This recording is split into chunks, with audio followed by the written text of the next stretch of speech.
gracias a los organizadores del evento por la invitación. Para nosotros siempre es muy importante que el grupo pediátrico tenga presencia y pues hemos hecho trabajos muy importantes con los pacientes. Nuestros pacientes crecen y pasan al área de adultos, pero nuestra meta es pasarlos lo mejor posible a esa área. Entonces vamos a empezar. Bueno, todos los que trabajamos en VIH nos sabemos de memoria los números, estamos pendientes de cada reporte, sabemos que vamos más o menos entre 37 millones de personas conviviendo en el mundo con VIH, y para nosotros siempre ha sido muy expectante saber que este ascenso de las personas que viven con VIH empiece en un momento a descender. Es difícil porque también tenemos como meta con los pacientes con VIH que tengan una vida larga, una vida productiva y lo más sano posible teniendo su enfermedad de base. Entonces no creo que haya un descenso importante, pero por lo menos que se nos convierta en una meseta y que no hubieran más casos. Aquí lo que les voy a mostrar simplemente es la comparación entre el año 2010 y 2015, porque recordemos que en el año 2011 se hicieron grandes promesas de compromiso mundial para pelear contra el VIH y necesitamos saber si las cumplimos. Realmente en Latinoamérica, que se los demarco, vemos que pasamos de 1.8 millones de personas conviviendo con VIH a 2 millones. Sí hubo una disminución en referencia a otros años donde se veían importantes ascensos, y si vemos en los nuevos casos, pues casi que quedamos igual para cada año. Entonces esto demuestra una labor que se está haciendo, y si lo ponemos en una gráfica desde el año 90 hasta el año 2016, sí vemos un descenso importante en las nuevas infecciones. Entonces realmente se está haciendo un trabajo arduo, y lo que más importancia tiene, y yo pienso que donde empezamos a ver esos descensos de las gráficas, es saber que los pacientes cuentan con terapia antirretroviral. Realmente desde el año 2011 que se hizo esa promesa, se logró duplicar, que era la meta, que los pacientes que no tuvieran terapia antirretroviral tuvieran acceso a ella. Entonces, en el año 2010 teníamos cerca de 7 millones de personas, en el año 2015 ya teníamos 17 millones de personas con terapia antirretroviral, y la meta que se había propuesto para el milenio eran 15 millones de personas. En la mortalidad vemos que hubo un descenso importante, y si nos vamos al área de Latinoamérica, pues es muy gratificante saber que duplicamos el número de disponibilidad de personas con terapia antirretroviral. Entonces yo pienso que ahí empezamos a ver un nuevo cambio en el paradigma de la enfermedad. Esto es muy importante, lo que yo les decía, se había presupuestado como gran meta y como gran objetivo que tuvieran 15 millones de personas para el año 2015, y en efecto se tuvo más, 17 millones de personas. Si nosotros unimos las gráficas donde hay un aumento de la terapia antirretroviral y donde hay un descenso de la mortalidad, vemos que realmente todo depende, la sobrevida, de qué tanto estamos interactuando con esa terapia antirretroviral, que nuestro paciente tenga una terapia antirretroviral adecuada y temprana. Recordemos que ahora las guías nos están induciendo a paciente diagnosticado, paciente tratado, y esto hace que tengamos un gran reto en escoger esos antirretrovirales, y especialmente en pediatría, porque lo vamos a utilizar toda la vida. Con las mujeres en embarazo ha sucedido lo mismo, menos mal, hemos aumentado gratificantemente esa disponibilidad de terapia antirretroviral, y eso va a hacer que cambie un poco el paradigma del VIH pediátrico, y los que estamos en la actividad clínica ya lo estamos viendo, ya vemos menos niños infectados de recién nacidos, y realmente la población pediátrica se nos está cambiando a la adolescencia cuando inician sus relaciones sexuales. Cuando nosotros obtenemos números como estos en recientes publicaciones donde se estima que América Latina tiene el 75% de mujeres en embarazo en terapia antirretroviral, sabemos que el VIH pediátrico de transmisión perinatal tiene los días contados. Y esto es una gráfica que me gusta mucho, en una publicación que habla solo sobre tratamiento antirretroviral en el 2015, y nos muestra cómo ha cambiado tanto la disponibilidad de la terapia antirretroviral como la expectativa de vida. Entonces miren lo que pasaba antes de la era pre-HAART, pues por supuesto la sobrevida era muy corta y teníamos unas comorbilidades muy importantes, pero cuando nos vamos acercando incluso al año 2010, donde ya las guías nos van impulsando a empiece terapia antirretroviral tempranamente, empiece terapia antirretroviral a todos los pacientes diagnosticados. Y además tenemos nuevas generaciones de antirretrovirales más eficaces y más seguros, pues la sobrevida casi que se iguala a la persona que no tiene el VIH. Y a esto tenemos que llegar. ¿Por qué? Porque el paradigma de la enfermedad debe cambiar. Debemos cambiar de lo que era una enfermedad fatal hace 30 años, cuando empezó toda la epidemia, a pasar a una enfermedad crónica, con ciertas observaciones. Es muy importante explicarle esto al paciente. Yo pienso que para el paciente es mucho más fácil asumir que va a tener una enfermedad crónica a que va a tener una enfermedad fatal. Pero no podemos olvidar que es una enfermedad crónica con un alto riesgo de contagio si no se tienen las precauciones indicadas, y además que es una enfermedad crónica estigmatizada, nadie le huye al hipertenso, todo el mundo comparte el plato con el diabético, con el paciente con VIH no. Y además que estamos usando una terapia antirretroviral altamente efectiva, pero también altamente tóxica. Entonces ahí las nuevas generaciones de antirretrovirales entran a jugar un papel muy importante, donde nos van quitando toda esa carga de comorbilidad que traíamos con otros esquemas. A esto tenemos que llegar, y así es como tenemos que ver el VIH. Nosotros queremos controlar una infección viral, queremos controlar su riesgo de infección, de replicación, así hacemos que no haya nuevos casos de infección viral si yo tengo mi paciente índice controlado, pero al mismo tiempo estoy creando una toxicidad por antirretroviral. Recordemos que la infección por VIH de todas formas libera unas citoquinas y es una inflamación crónica perpetuada. Entonces yo tengo que hacer un balance entre un estilo de vida sano, entre una medicina preventiva agresiva desde la infancia, nuevos antirretrovirales menos tóxicos y lo que últimamente está en furor, si usamos antiinflamatorios, si usamos inmunomoduladores, todos los estudios que están saliendo con anticuerpos monoclonales. Todo esto se los pongo en contexto porque el síndrome metabólico para mí, como pediatra, que he sido pediatra toda la vida, como digo yo, realmente era algo que era del adulto, del internista, no me tocaba buscarlo, pero realmente cuando uno está trabajando con población con VIH, yo tengo la obligación como pediatra de mis pacientes que van creciendo dentro del VIH con una terapia antirretroviral por varios años, de empezar a buscarlo y prevenirlo. Cuando ya lo encuentro, ya es un diagnóstico de carga de enfermedad, pero si yo lo prevengo, puedo poner a ese adulto en una enfermedad crónica más sostenible sin comorbilidad.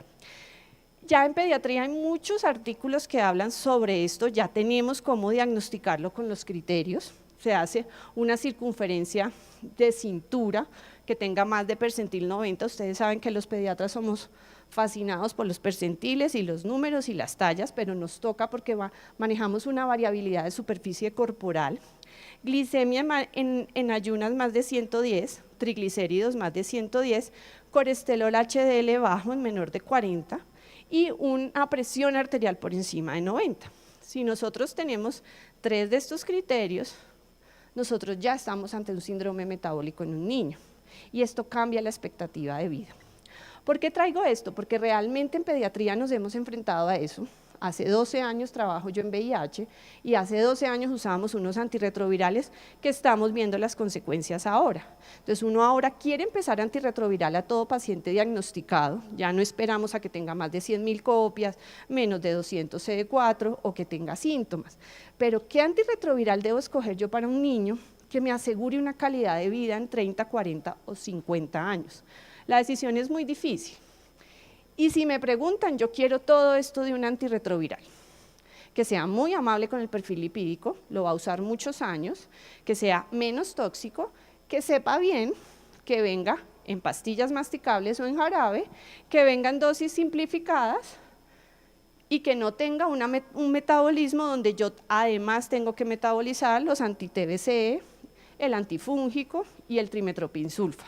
Entonces parece una utopía, realmente es pedir mucho, pero la ciencia nos va acercando cada vez más a esto. Entonces hay una nueva clase de antirretrovirales que venimos hablando hace muchos años, especialmente los que manejan adultos, ustedes ya llevan muchos años en esto, pero recuerden que todo antirretroviral que sale para adultos, muchos años después yo lo voy a tener en pediatría, no solo por la presentación clínica, por la presentación farmacológica, sino por los estudios de equivalencia, de farmacocinética y de seguridad y eficacia. Entonces, para nosotros hablar de inhibidores de integrasa en niños ahora es muy bueno. Yo sé que ustedes lo tienen hace muchos años, pero nosotros somos un poco nuevos en este grupo porque nosotros ahorita ya estamos autorizados para usarlos. Sabemos que el inhibidor de integrasa hace una unión catalítica con la integrasa, entonces inhibe la producción de viriones al no insertar ese genoma al linfocito TCD4. Entonces, este fue aprobado el primero en el 2007, como les digo, hace 10 años. Pero si ustedes ven la indicación de pediatría, no es hace tanto. Muchas veces nosotros nos volamos un poco esas indicaciones, que no lo sepa nadie, pero nos toca ir ajustando peso, tanner, palatividad con los chicos porque no nos queda más opción.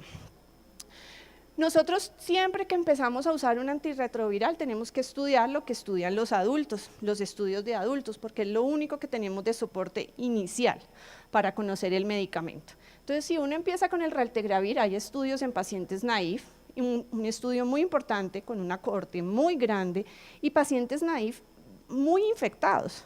Si uno ve, el 53% tenía más de 100.000 copias de carga viral y el 47% de los sujetos tenía menos de 200 CD4.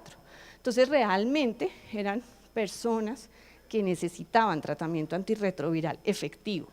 Entonces, se hace una cohorte que usa raltegravir, otra se compara con efavirenz y con esto simplemente vamos a saber que no hay una inferioridad del raltegravir al efavirenz. ¿Por qué? Porque el endpoint principal era saber que había una disminución por lo menos a 400 copias a las 48 semanas de las copias que traían inicio ese paciente. El 86% de los pacientes con raltegravir lo lograron versus el 81% del efavirenz. Entonces, con eso se supo no hay inferioridad. ¿Qué pasa después? Hay un endpoint mucho más estricto y es que los pacientes lleguen a menos de 50 copias y que sean sostenidas con el tiempo. Y además que el número de eventos adversos sea comparable con el efavirenz.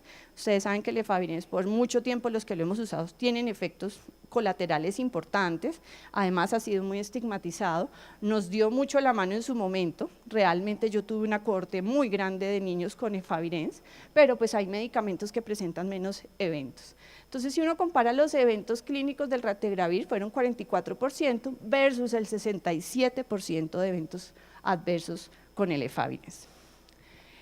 Estos estudios ya son pacientes experimentados, donde tenemos una cohorte igualmente grande, tenemos unas resistencias a 3 de los grupos más usados en primera línea y tenemos una replicación importante. Entonces, ¿aquí qué se hace? Lo mismo, se trata de tener un endpoint principal de menos de 400 copias, se mide entre 24 y 48 semanas la inicial, y luego un endpoint mucho más estricto de que lleguen a menos de 50 copias. Si ustedes comparan el raltegravir con el placebo, pues tenemos una efectividad mucho mayor del raltegravir para llegar a esto. En el BERMANCH 1, 61% de los pacientes logran el endpoint con raltegravir versus el 33% del placebo. Y en el BERMANCH 2, que son menos de 50 copias, el objetivo final, 62% de los pacientes lo logran versus el 36%. Entonces son muy similares los estudios, muestran una alta efectividad y se sostiene a través del tiempo. Miren que aquí va en la semana 240 y tenemos el mismo resultado. Esto es lo que más me gusta, es un estudio muy importante, muy grueso, muy robusto en la edad pediátrica. Y lo que más me gusta es que tiene población latinoamericana, o sea que realmente es extrapolable a nosotros, por raza y por muchas otras cosas. Se coge una población de niños grandes de la cohorte IMPACT. Inicialmente se hace una medición para saber la dosis que se debe dar con farmacocinética y farmacodinamia y segundo, la segunda parte del estudio es seguridad y eficacia. Se cogen todas las cohortes desde 2 a 6 años, realmente el estudio incluye una cohorte desde nacimiento, desde 4 semanas, pero ese estudio lo hacen a un lado porque se tiene otro análisis diferente. Entonces tengo cohortes de 2 a 6 años, de 6 a 12, repiten la cohorte de 6 a 12, ya les explico por qué, y la de 12 a 19 años. ¿Por qué repiten esa cohorte de 6 años? Porque es que es la etapa más difícil para nosotros. Es cuando queremos que empiecen a tomar pastillas, pero los niños no lo saben hacer. Entonces tenemos que tener dos opciones. El que ya toma pastillas, hemos tenido niños desde 3 años que nos toma pastillas, entonces puedo darle la pastilla en su presentación original, pero el chico que no lo hace, por lo menos tengo una presentación pediátrica amable para que tome el medicamento. Se hizo todo el seguimiento de farmacocinética y farmacodinamia, comparado con las dosis que teníamos en adultos y con el área bajo la curva que se estableció desde los adultos, y así se estableció la dosis que debíamos usar para pediatría. Con eso se empieza la segunda fase de los estudios. Entonces se toma un primer objetivo de menos de 400 copias con un segundo objetivo de menos de 50, acá tenemos la gráfica, se mide a la semana 48 y el éxito fue en el 79% de los pacientes. Entonces fue un éxito virológico importante en estos pacientes y fueron consistentes en todos los grupos de edad, usando tanto la tableta de adultos como la tableta masticable. Eventos adversos pocos, ninguno de los eventos adversos se hizo tan importante como para que los pacientes se retiraran del estudio. Esto es muy importante cuando uno sigue un estudio clínico a largo plazo. Y lo que más me gusta de este estudio es que pocas veces veo que miden palatividad. Nadie le pregunta a los niños cómo sabe el medicamento. Créanme que en la clínica VIH los hemos probado todos. Sabemos a qué sabe cada uno de ellos y hay unos que saben muy mal. Entonces yo no puedo esperar que ese niño me esté 5 años con ese medicamento. Entonces yo necesito medicamentos que me ofrezcan la garantía de que el niño me los va a recibir 5, 6, 7, 10 años hasta que tenga un peso en que yo ajuste los medicamentos hacia la dosis de adultos. Entonces si vemos esto, miren que los niños evaluados, los más pequeños, se evaluaba a su cuidador sobre la recepción del niño del medicamento y a los más grandes se le preguntaba directamente al niño y realmente fueron respuestas buenas y lo catalogaron como bien tolerada y favorable. Entonces esto a mí me garantiza adherencia, importantísimo. Entonces con esto se tuvo las primeras presentaciones pediátricas de un inhibidor de integrasa. Entonces nos abrió un mundo a nosotros sobre unas dosis que podíamos manejar fijas, incluso entre grupos de población con una variabilidad de kilos. Esto nos los hace mucho más fácil para nosotros formularlos y hacer un seguimiento. Entonces esto fue muy importante para nosotros.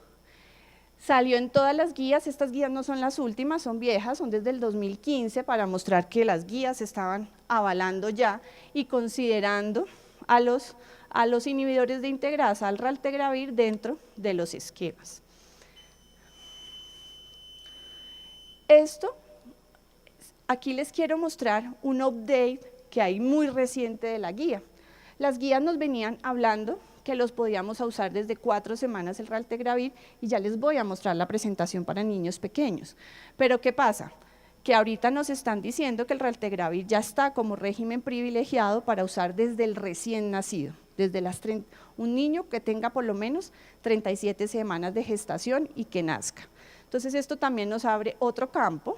Aquí es para mostrarles que en las guías están las dosis y que una de las cosas que pedíamos es que fuera amable con los lípidos y que tuviera menos toxicidad. Esto lo empezamos a ver en los estudios, donde tenía un importante trabajo sobre el HDL. En este estudio no lo muestra tanto, pero sí sobre el colesterol total, los triglicéridos, pero si vamos al siguiente estudio, que es el Spiral, sí vemos que tiene un impacto importante.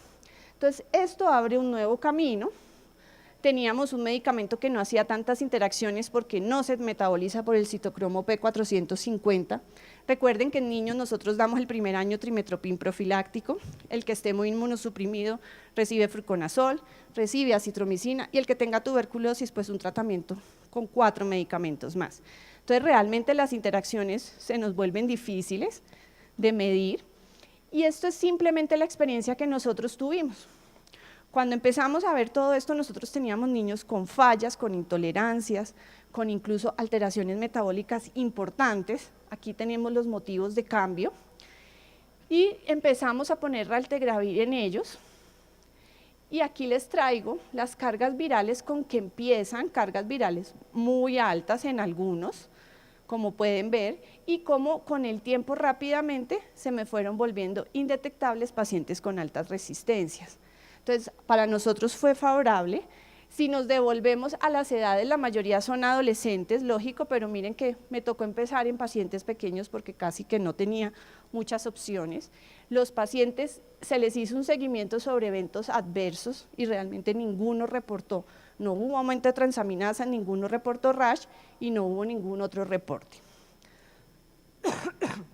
Ahora ya tenemos la presentación en gránulos, incluso ya está en Colombia, ya ingresó, está avalada desde las 4 semanas precisamente, y es una presentación que cuando se hizo toda la farmacodinámica comparada con la tableta masticable tenía la misma bioequivalencia, o sea que vamos con la misma seguridad y eficacia.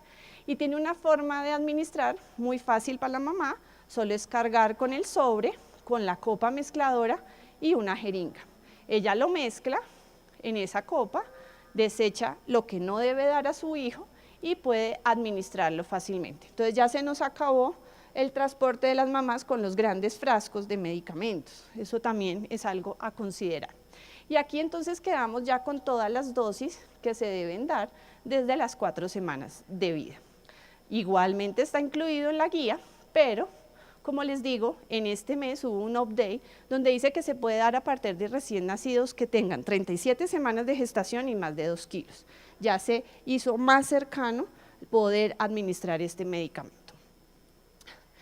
¿Qué pasa con los otros inhibidores de integrasa? Ya se van acercando y de una forma muy buena. Tenemos la segunda generación de inhibidor de integrasa, que es el dolutegravir, tiene una vida media más prolongada y esto tiene algo muy bueno y es que se hace una administración al día del medicamento, no necesita potenciador, igualmente usa la vía UGT para metabolismo, entonces nos ayuda mucho cuando tenemos interacciones medicamentosas y presenta una tasa significativamente más lenta de disociación de integrasa. Entonces, se ha hablado que este medicamento tiene incluso una barrera genética mucho mayor. Estos son todos los estudios que lo respaldan en adultos, por supuesto, tanto en pacientes experimentados como en pacientes naïf. Son bastantes estudios muy robustos, con una población muy importante y un seguimiento a largo plazo muy importante. Entonces, tenemos que la eficacia está comprobada y está ongoing el estudio precisamente con todas las cohortes, donde también nos van a mostrar cómo se comporta de acuerdo a la edad de los chicos.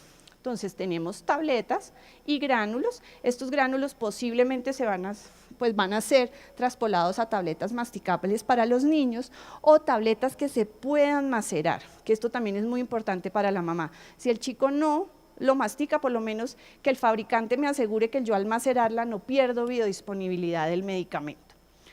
¿Qué tenemos por ahora con el dolutegravir?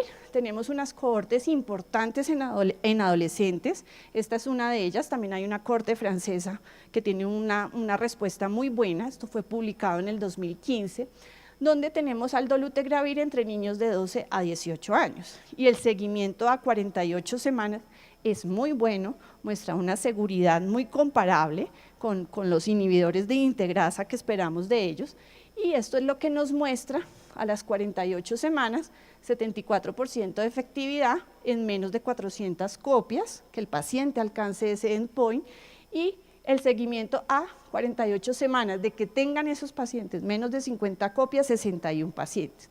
Entonces es muy importante este resultado para nosotros porque posiblemente en pediatría, ya con la cohorte IMPACT, vamos a ver otra posibilidad de uso para nuestros pacientes.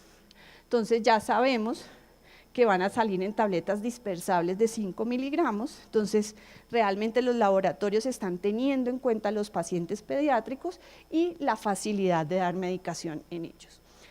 ¿Qué otros antirretrovirales van llegando a la población pediátrica? Como todos, cada vez nos van acercando un poquito más, cada vez nos van diciendo a partir de los 12, luego de los 6 años, luego desde el recién nacido. Entonces, para nosotros el hecho de que nos lo autoricen desde mayor de 25 kilos, con eso hacemos maravillas, porque precisamente es en la adolescencia donde nos enfrentamos a los mayores retos, o de resistencia o de no querer tomar medicamentos con dosis fraccionadas en el día. Entonces, para nosotros el poder dar al chico una sola dosis en el día se nos vuelve posiblemente un mecanismo muy importante de adherencia. Entonces, ya en las guías que les he mostrado, los updates, esto es un update que se hace y podemos obtener desde mayor de 25 kilos, usar FCTC, TAF o en combinación con un IP solo en los mayores de 35 kilos por la guía. Y aunque ya lo venimos haciendo hace mucho, por fin la guía lo escribe y es dar tratamiento a todo niño con VIH. Por muchos años tuvimos que si tenía síntomas, que si estaba inmunosuprimido y eso siempre dejaba como un vacío ahí a definir por el clínico. Ya la guía nos dice definitivamente, como todo en el VIH, tenemos que dar tratamiento a todos pacientes diagnosticados. ¿Por qué? Porque hay estudios que nos han hecho como mostrarnos un futuro y es muy diferente si yo empiezo tempranamente con un paciente con CD4 más altos donde voy a aspirar a que así haya empezado tratamiento con 350, con modelos matemáticos han visto que este paciente puede llegar hasta 900 CD4, a que si yo le empiezo a los 12 años, cuando me empiece a presentar síntomas importantes. Este paciente nunca me alcanzará a un nivel mayor de CD4. Entonces, realmente hacer tratamiento temprano es algo que tenemos que empezar a hacer. Y esta es una frase que me gusta de Magic Johnson, donde él dice que se acuerda del VIH solo cuando toma el medicamento.